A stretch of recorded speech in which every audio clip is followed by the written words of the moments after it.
Welcome back to the Nerd Note podcast, episode 10. My name is Lauren Garland. I'm going to be your host today. I am the campaign manager here at Barge Marketing, and we're going to be talking about video and its importance.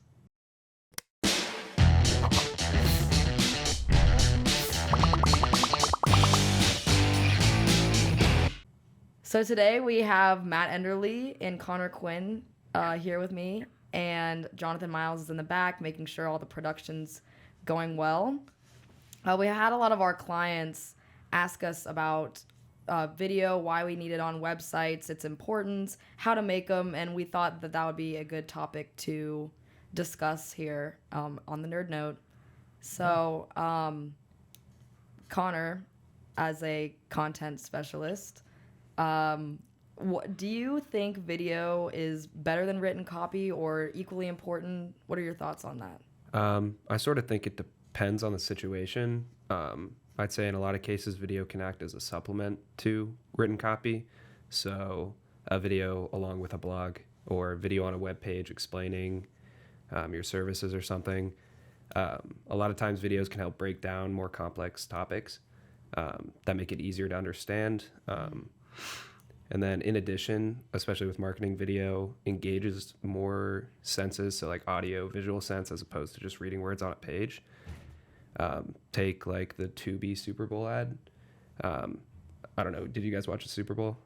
Mm-hmm. Yeah, everyone was scrambling for the remote because everyone thought that they're... Yeah, I don't think I saw that one. You didn't see that one? I don't think I did either. Okay, yeah, so basically it after it was like the end of the commercials, and it went to two commentators talking, and then all of a sudden it looked like someone hit the menu button and it scrolled over to Tubi and then like brought up some like a movie list or something, but it was just a commercial. Mm-hmm. And I know from everyone I talked to, and my roommate knows this because I got upset at him, I thought he was doing something with the remote, and everyone was freaking out about it. Yeah. So it engages the audience in a more personal way a lot of the time.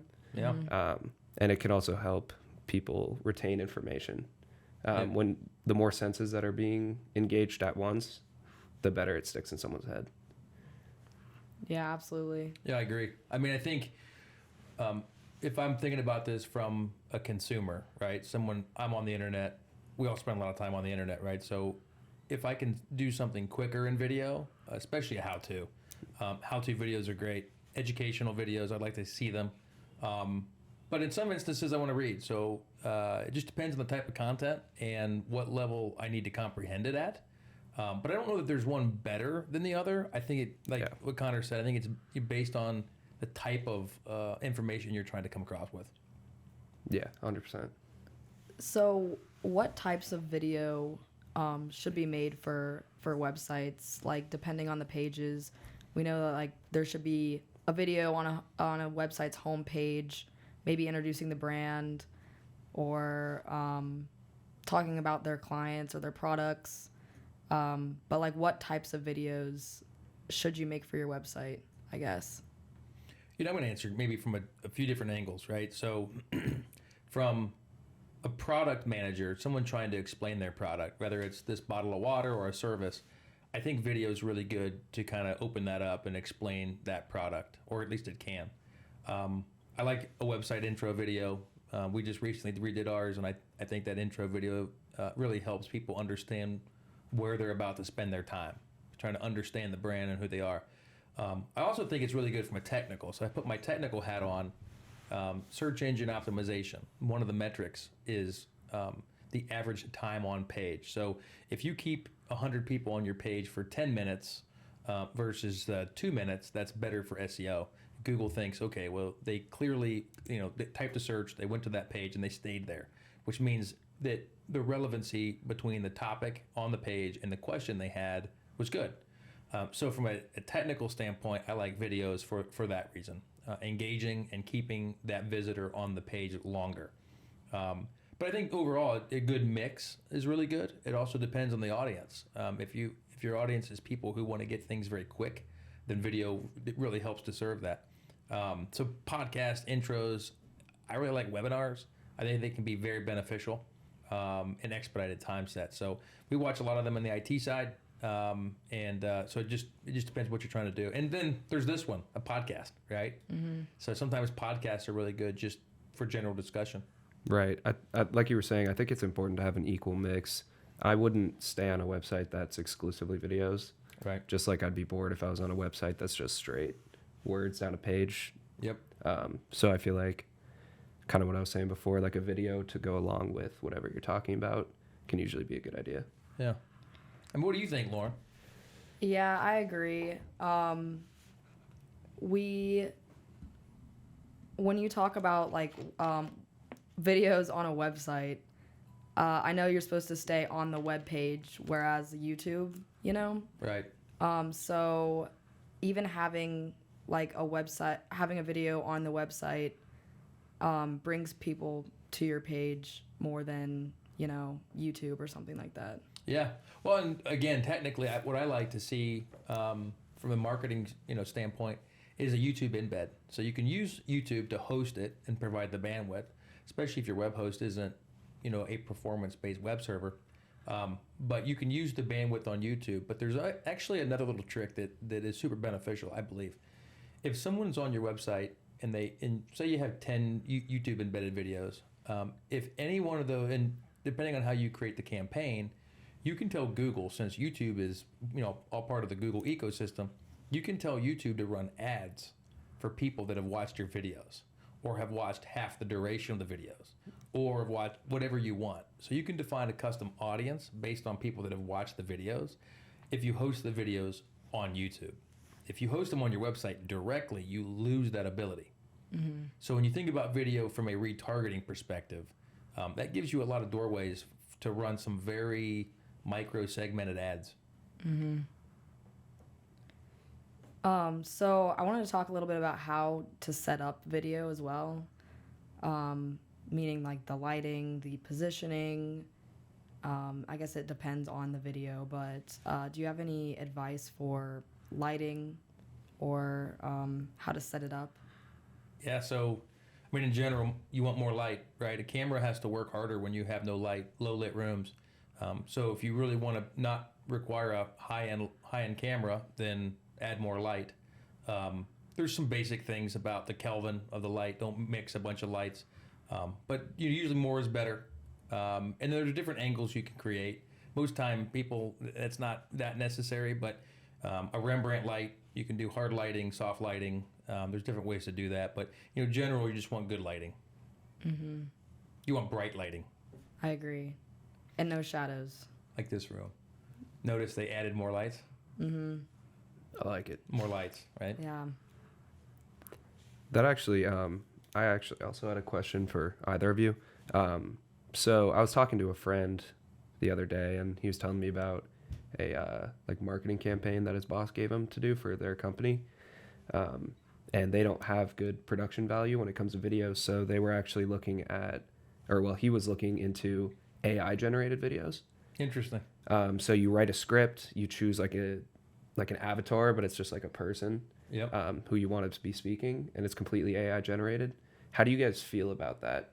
Do you feel like that's an effective replacement for like shot videos yourself if you don't have the means for good production quality?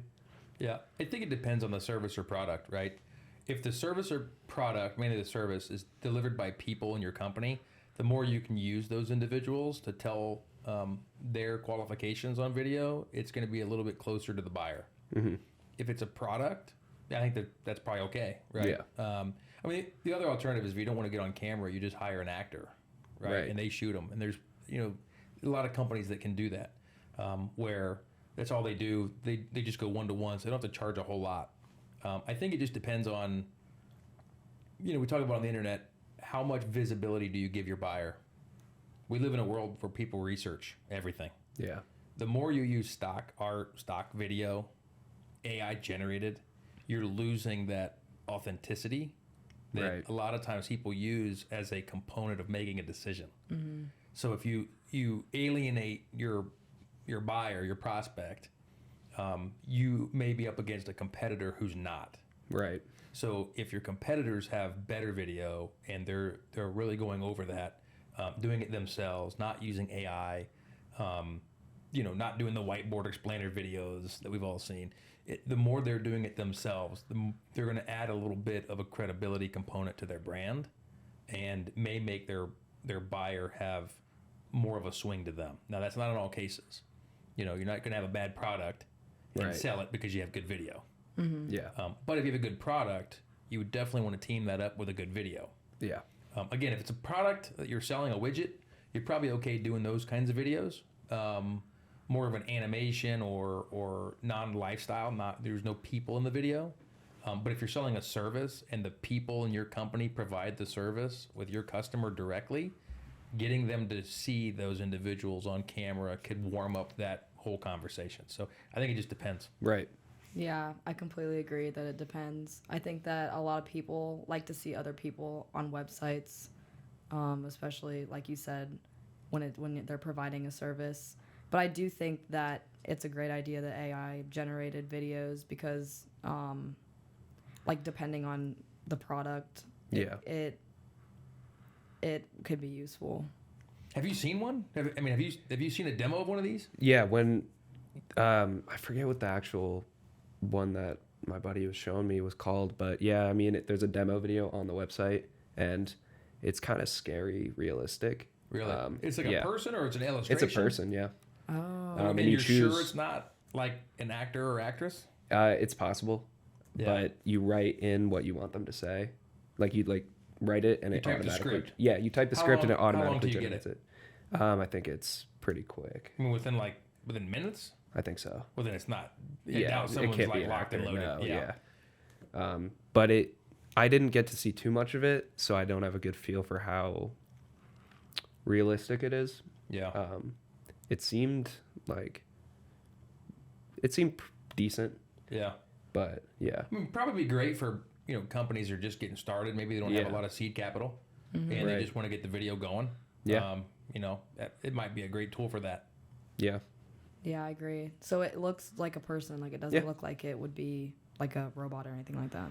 No, but the image, like, you can look up AI generated images of people, and they're getting more and more. Oh, like, yeah. Well, there's realistic, one called 100%. Dolly. You guys heard of Dolly? I have not. No. It's a graphic AI generator, and you can type in very detailed instructions, and it produces the image. Yeah. So that's, clearly it's going to be, AI is coming in strong. I guess it just depends on how close you need. So are you able to share what your buddy, like, what the product is or service? Yeah. Well, it's they write home loans, so Okay. I didn't get too much time to talk to him about what exactly he wanted. He was just looking into it and asked me if he thought Yeah. like that would be a good idea to use. Yeah. I mean, I would say, again, in my opinion, the script is probably more important than the quality of the camera, the lighting. The substance always is priority over, how you do it. And if you look at AI as just another tool in that bucket, depends on the potential audience. I mean, is this going to go out on a TV commercial, or is it going to go on social Right. media? Right. Yeah. So when you start thinking about who's the audience, how big is the audience, and what kind of image as a brand do you want to cast? Anything with banking, kind of concerns people. Home loans, you're probably okay. Yeah. You got Rocket Mortgage, and it's based on Rocket. So I mean, you got some things that are kind of okay out in that marketplace already. When you get into commercial lending, it's a lot more more relational driven. So I think that instance, it's probably less welcoming. So yeah, I mean, it'd be interesting to see it. How much does it cost? I do not know that. Yeah. Interesting. Or maybe there's no cost at all. I mean, That'd be a Yeah, trip. Yeah. honestly, it could be no cost. It could just be. It is what it is, right? Yeah. Right. Yeah. I wonder what people think of that. Like, I feel like if you were just doing a how-to video on YouTube and see something like that, then I wouldn't mind it that much. Yeah. Right. Depends on what it is, and if they're educating you for no cost, you're more Right. willing to accept subpar quality. Right. Right. If it's a service provider that you're going to be paying a fair amount of money, you kind of expect that To see the people. Yeah. I mean, the real question is, do people care if they know it's AI generated? That's what I've been wondering Yeah. about from like a marketing standpoint or from the consumer standpoint. Yeah. Like, do they lose trust in that brand if they know it's AI generated? Maybe a little bit. Because now the barrier to entry is a lot less, so anyone can do it. Mm-hmm. So, and that may be a whole podcast like around the AI stuff. But, yeah, definitely. Definitely, something to think about. Right. So, moving on to editing video, there's obviously different segments to it, like the intro, the outro, making sure that the video is not completely just one thing. So the A-roll, B-roll. Do either of you guys want to talk a little bit about that? Well, Jonathan does ours.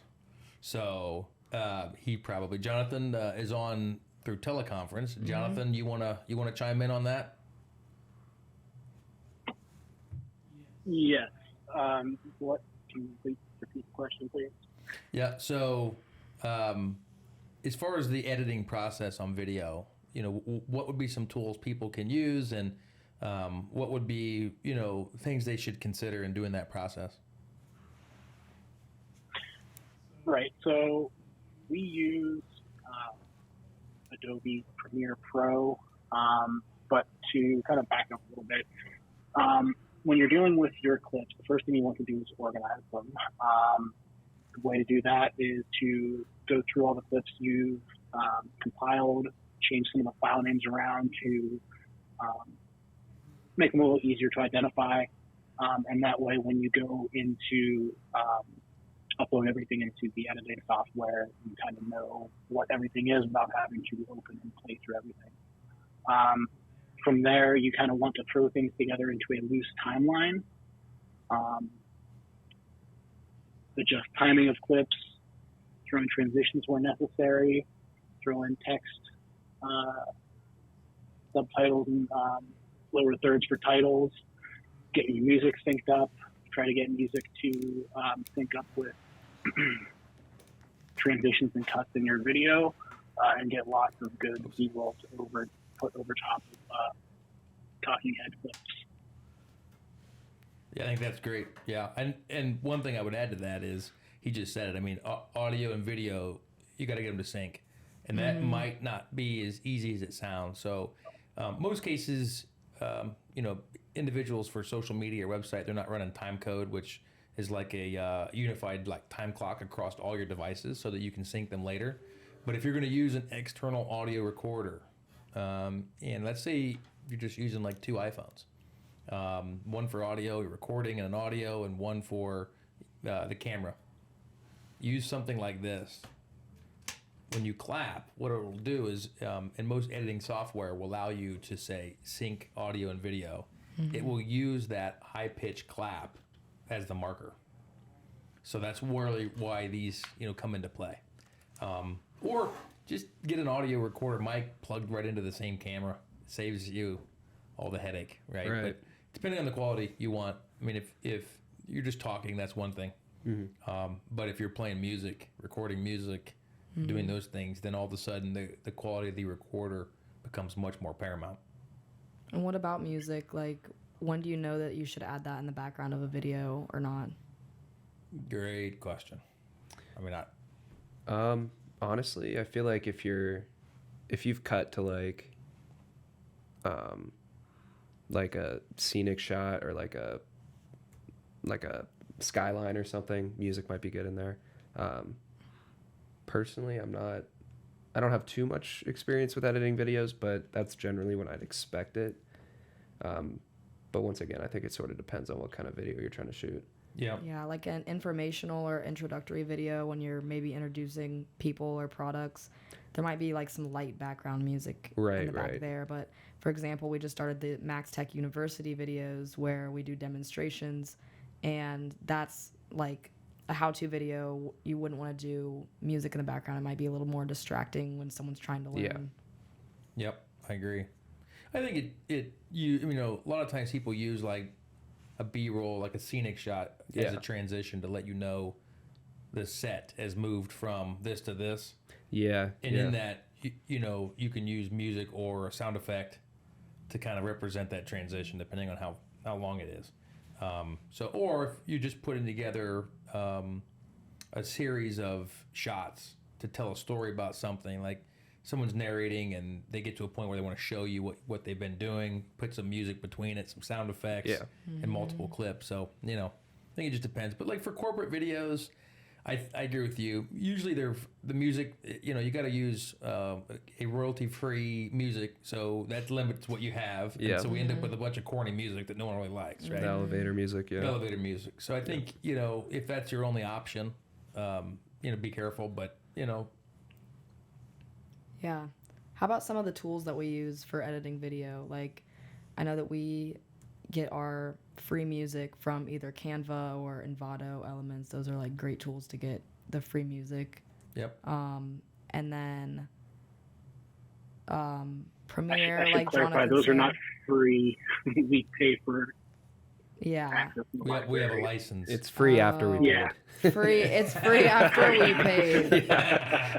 Oh, that's good. Well, there is a free Canva subscription, but you don't. Probably But not you do. for- It's probably not- for personal use. Yeah, yeah. That's probably limited to personal use, and for Oh. corporate, that's one of the things that like a lot of people don't realize. You know, like for us, we have a license. We pay monthly, and we actually have more than one. So we have Epidemic Sound, Envato, and then we pay for Canva as well. So all those are paid.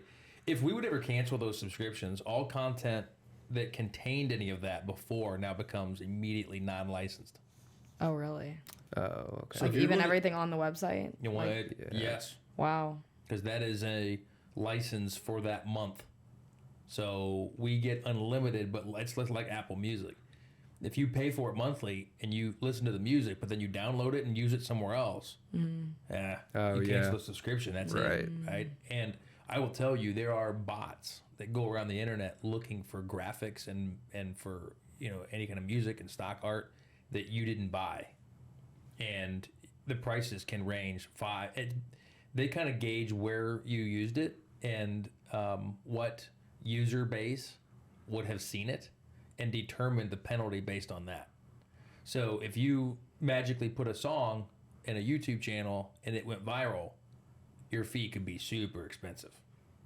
So that's something to think about. Like if you're going to have those, like, and they also will you know, guarantee your royalties. So if you do get a situation, you can direct them right over to that company, and they just handle it. That's good to know.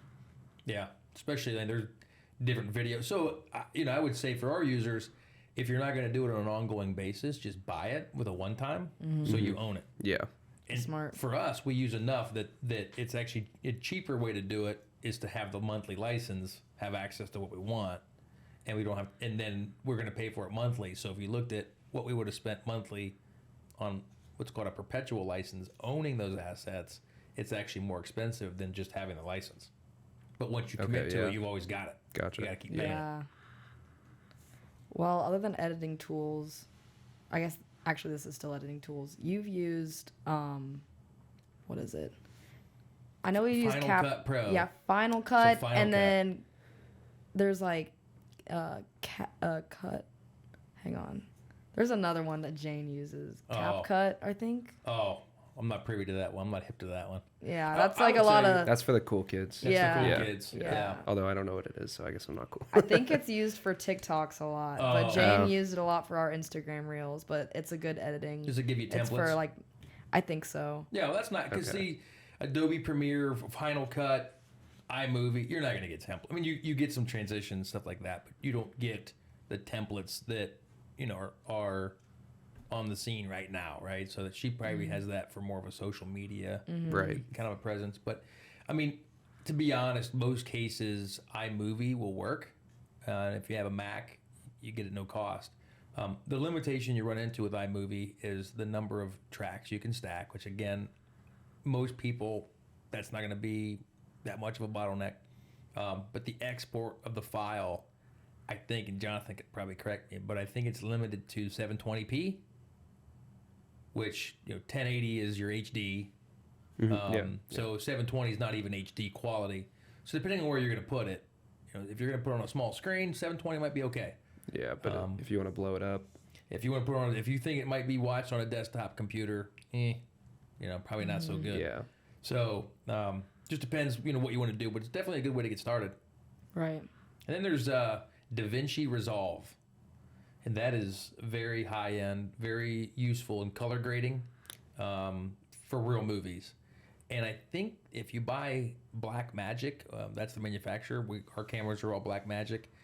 If you buy their equipment, I think they give you the software. So a lot of the real high-end color grading, they call them like a color scientist for Hollywood, they're going to be in DaVinci Resolve. So probably for our audience, you kind of need a dedicated person who knows that. But just Matt, I downloaded that DaVinci on my laptop just to play around with it, and the learning curve made Premiere Pro look like grade school. Yeah. Well, a lot of times, you're not kidding. It's high end. It's high end, and frankly, most of the time, you run DaVinci Resolve with a dedicated editor board, like you would imagine it at like a studio, and they got color wheels, and they're able to fine tune. And a lot of times, people will use Adobe Premiere, or they'll record in whatever, and then they'll export all those clips, and a color scientist will take them and color grade all of them in DaVinci Resolve, and then dump them back to Premiere, where someone else is actually going through and making all the cuts, right? So sometimes it's a both. Mm-hmm. Again, for our customers, small business owners, any one of these would work. What allows you to produce the most content with good substance is really what I would recommend. Yeah, and depending on the company and like what kind of videos they want, what kind of equipment should they be using, like iPhone versus your cameras? Do you want to talk a little bit about the cameras that you have? To most people, if you took a modern day iPhone, I don't know much about the Android line, but if you took an iPhone 14 and compared that to some of the cinema cameras that we have, I'm not sure many people would actually notice the difference. Right. The flexibility in the post edit is really what we're after with those cinema cameras. Mm-hmm. You can change the lenses. iPhone's got a couple built in, but it's kind of limiting. Yeah. The ability to shoot raw, so you can edit more later and not distort the video quality. That might be useful in dark areas. And where you want to control more of what you're trying to record. But talking head videos, iPhone 14 and a good mic. Yeah. Probably can't go add a light. Amazon light, nothing too crazy. You're probably okay. So it's more so I think people don't know what to put in the video than necessarily the quality of the video. Again, a bad video is one thing, but you don't need a great, highest, quality production value that you can get. Some of the cameras we have are 20 grand. The cameras in here, they're expensive, but I don't know that you need that. Yeah. We started with, and still use. You look at like our Canon 80D, that's a high consumer. It's not a professional line. It's not a cinema camera, but for pictures, it's great. You can change. You want wide angle. You've got all the stuff you want. And it's a good camera to do that. Yeah, absolutely. I'd say, when it comes down to like small businesses, it's probably just a matter of finding a good balance between quality and your own content. So I think you touched on it. Like, I wouldn't want to watch a video where I can't see anything, but there's like amazing information. But I also wouldn't want to see like a movie style. I don't want to watch bad movies. So there's got to be a balance somewhere. So like an iPhone 14. Yep. Okay, like a decent microphone and a light. Like that's all. Yep. As long as like what you're saying or showing is valuable to my time. Yeah. Yep. Absolutely. I think it's, again, we're talking substance. And I think it's true across all content mix, right? Social media, it's okay to post some things and share some things, but original content's better. Yeah. So you got to figure out what mix you want and how you're going to do that. And so the strategy and the brainstorming are really more important than equipment. And if it takes off and you want more equipment and you start to see the differences, then you can make an upgrade then. But definitely the quality of what you're doing. I think a small business website today should have probably 4 or 5 different videos, right? We all know that hiring has become a challenge. Have a recruiting video, Yeah. have an intro video, have product videos. All of those things are staple, videos in your website. And if they're old, update them.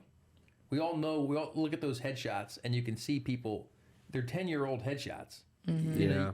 If you're going to make the commitment to having a website, which in business you have to, you should make the commitment to keep it updated. Make Yeah. sure all the headshots 100%. match. Get good photography. I mean, you don't need, like, an iPhone is not where I would take headshots. That's not something I would use. I would get real lighting, and photographers have an eye, so they might tell you, "Hey, let's do this. Let's turn." So their expertise is not just how to use the camera, but also how to get the good shot.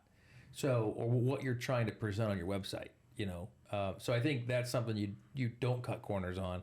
But that's something you can hire someone to come in for a couple $100, right? You get your headshots and have them edited, and they're all cleaned up and ready to go.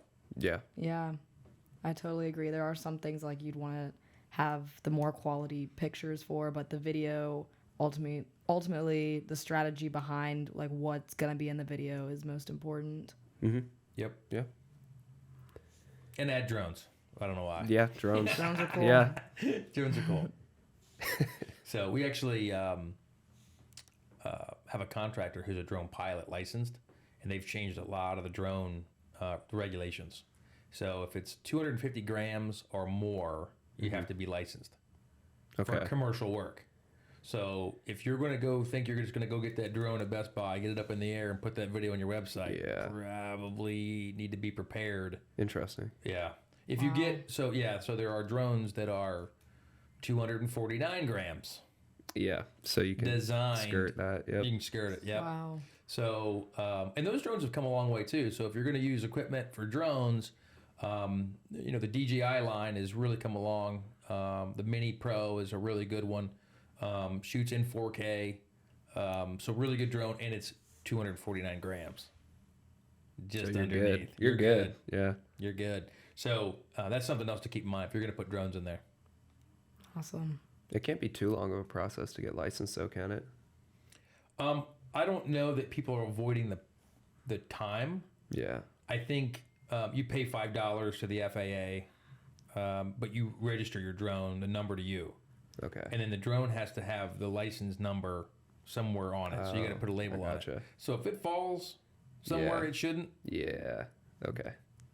So it's not that you're avoiding that, but there are things you have to do. And then, then there's a pilot license that you have to go through. Yeah. So if you're doing commercial work. So there's that, which, probably not a bad idea anyway, if you're going to go up over a certain altitude. But if you're just doing stuff low where it's not that big of a deal, then, if there's insurance that you have to insure the flight path, the insurance will require a pilot license. The FAA will require if the size is over 250 grams or 250 or above, you're going to have to get that licensed.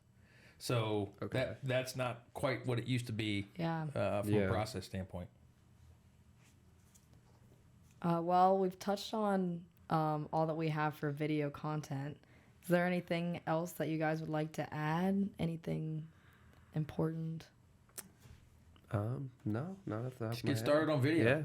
Yeah. Get some video out Yeah. there. Get more videos. Get more videos. More video. Awesome. I forget the number. Cisco released a stat a couple years ago. So this is old. I have to imagine it's even higher. But the percentage of content consumed on the web. So Cisco makes network equipment. Yeah. They have all that access. I forget the number, but it was like 60 or 80% of content consumed is through video. So it has to be higher now. Yeah. You think about even on the social media spot, right? How much video is being consumed on social media? How many new, like TikTok, how many of these short reels have really dominated social media space? Like a lot. I feel like that's all people like to watch anymore. And even even if- on Instagram, even on, Reddit. Even YouTube has Facebook- reels now. Facebook, stuff So like it's the that. short clips, right? Yeah. So it's, you think about it, it's only going that way. So I think if you don't have video on your website, you don't have video in your ads, you don't have video on your social organic, you're probably behind the 8 ball. Yeah. Yeah, it's gonna be hard for like new customers to find you too. Yeah. A lot of it has to do with people's attention spans now are so short. That's a whole nother conversation. Yeah, But once again, from like a marketing standpoint, when you're doing social media or making videos, people are like conditioned now to have a shorter attention span. So those shorter videos might be a good tool to use. Yeah. and people 100%. are That's a great point. impatient. Yeah. That's a great point. Yeah. People are like impatient. They'd rather not have to like read through it. They just want to click a video and find the answer in like under a minute. Under a minute. I wonder if it's under like 2 or 3 seconds. Yeah. So if you watch people Honestly. on TikTok and just watch them scroll. Yeah. And as if you're a business, now if they're on your website, they're probably committed to giving you a little more attention span.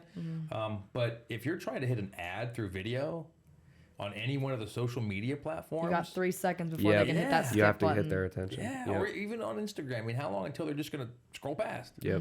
So you have to really have a good hook in your messaging. Kind of goes back to what we're saying. You got to have great substance. You got to really think it out. How are you going to get their attention very quickly? How are you going to keep it? Yeah. It's like the basics of writing in general too. Oh yeah. 100%.